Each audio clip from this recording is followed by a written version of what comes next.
Hola, muy buenos días. Mi nombre es Emiliano Ciain Yo soy Alexandra Conley. y el día de hoy les vamos a presentar lo que es las falacias en la bella materia de lógica. Este trabajo es parte de nuestra unidad 3 y es para Joel Chechi. Vamos a presentar este trabajo en un diagrama. Diagrama. Empezamos. Vamos a empezar con la definición de las falacias rápidamente porque sé que usted, maestro, como es un profesional, seguramente ya conoce qué son, pero para que sepa que nosotros sabemos, las falacias son las expresiones de un razonamiento falso o incorrecto que tienen la apariencia de verdad y corrección.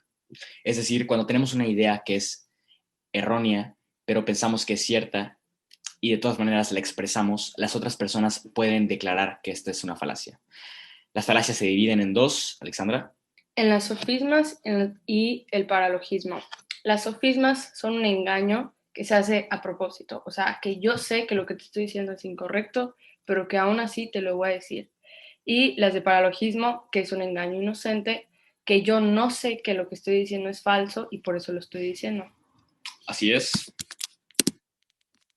Como podemos ver, les adjuntamos un mapa para que sepan en dónde, cómo se dividen las falacias. Se dividen rápidamente en las formales y las no formales. En las formales tenemos cuatro principales que aquí adelantito se los vamos a exponer. Y tenemos tres de las no formales que se dividen obviamente cada una en sus ramas. ¿Okay? Las falacias formales se cometen cuando no se cumplen las reglas establecidas para los silogismos. Es decir, todo lo contrario al silogismo termina siendo falacia formal. Tenemos cuatro principales tipos de falacias formales. Alexandra. Las falacias del silogismo condicional, que se cometen cuando no se sigue alguna de las dos reglas establecidas para el silogismo. O sea que cuando se empiezan a contradecir entre todas las categorías, entonces, por lo tanto, el resultado nos está dando algo que no es verídico. Las falacias en el silogismo disyuntivo, que se cometen cuando no se cumplen las reglas del dicho razonamiento. O sea, cuando las ideas que tú acabas de declarar no coinciden con las de la conclusión. Entonces, simplemente no tiene sentido lo que acabas de decir. Eso sería la falacia del silogismo disyuntivo. Las falacias de Sócrates, que se cometen cuando no se cumple alguna de las reglas del razonamiento, acá quiere decir que no está razonando lo que se está diciendo, por lo tanto, como las anteriores, no tiene sentido lo que se está diciendo.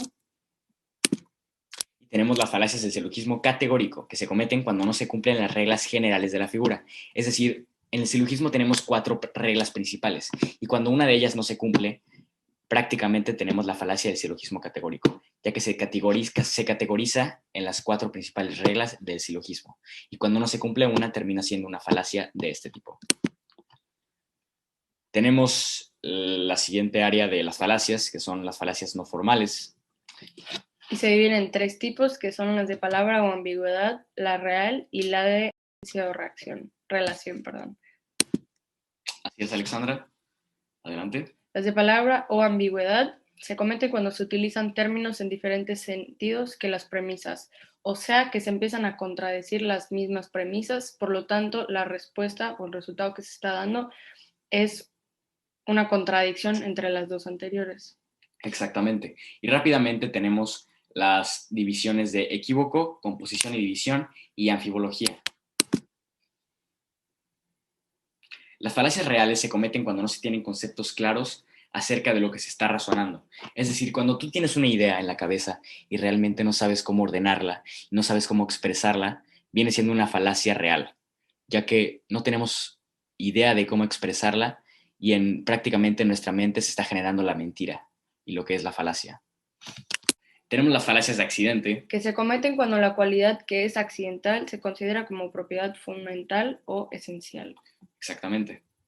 Tenemos las de falsa analogía, que son aquellas cuando solo se pone atención a las semejanzas y se desconocen las diferencias. Tenemos también las de falsa disyunción. que se cometen cuando una proposición disyuntiva a la premisa mayor no es una verdadera disyunción. Así es.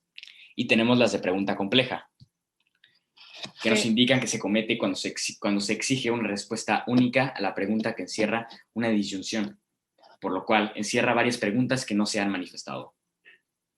Tenemos también la de petición de principio, que consiste en tomar como premisa del razonamiento lo que hay que probar. Y por último, tenemos las de círculo vicioso. Que consiste en una doble petición de principio, es decir, que se intenta probar la proposición C a partir de la proposición D y pues viceversa. Ok, perfecto. Pues estas serían las falacias reales. Pasamos al siguiente tipo de falacias. Falacia de abstinencia o de relación. Se comete cuando por razones psicológicas, estados de ánimo, prejuicios, emociones, fatiga, se cree que hay una relación entre antecedentes y consecuentes cuando en realidad no las hay. Entonces, tenemos varios tipos de falacias, por ejemplo, la de causa falsa, que nos indican que las causas de las falacias, es decir, cuando hacemos un razonamiento en el que un hecho define la conclusión, un razonamiento incorrecto define la conclusión incorrecta. Esa sería una falacia con causa falsa. La segunda sería de conclusión inatingente, Alexandra. Y estas se cometen cuando un conjunto de premisas dirigidas a una conclusión se utilizan para otra conclusión. Ok. Después sigue la de apelación a la fuerza, que nos quiere decir que se apela a la fuerza o al poder de algo para establecer la verdad de la conclusión. Seguido de esta tenemos la de a la persona, que se comete cuando en lugar de refutar el valor de la verdad de lo que se afirma, se ataca al hombre que está haciendo la afirmación. Exactamente. Tenemos la de llamado a la piedad, que consiste en apelar al altruismo y a la piedad de la audiencia. Tenemos la de apelación a la autoridad, que consiste en tratar de convencer a una persona sobre una conclusión válida a partir de un personaje, un grupo de personas que son respaldadas o admiradas. ¿ok? Y por lo que todo el pueblo dice, que sería la más fácil de estas, nos indica que este argumento se dirige a un grupo de personas con el objeto de provocar sentimientos que les hagan adoptar el sentido de la falacia.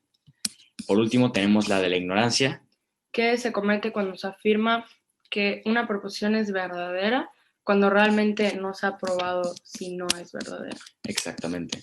Y pues esto sería todo por nuestra parte, serían todas las falacias.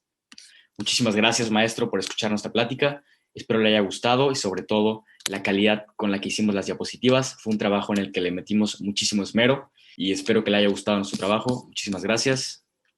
Hasta luego.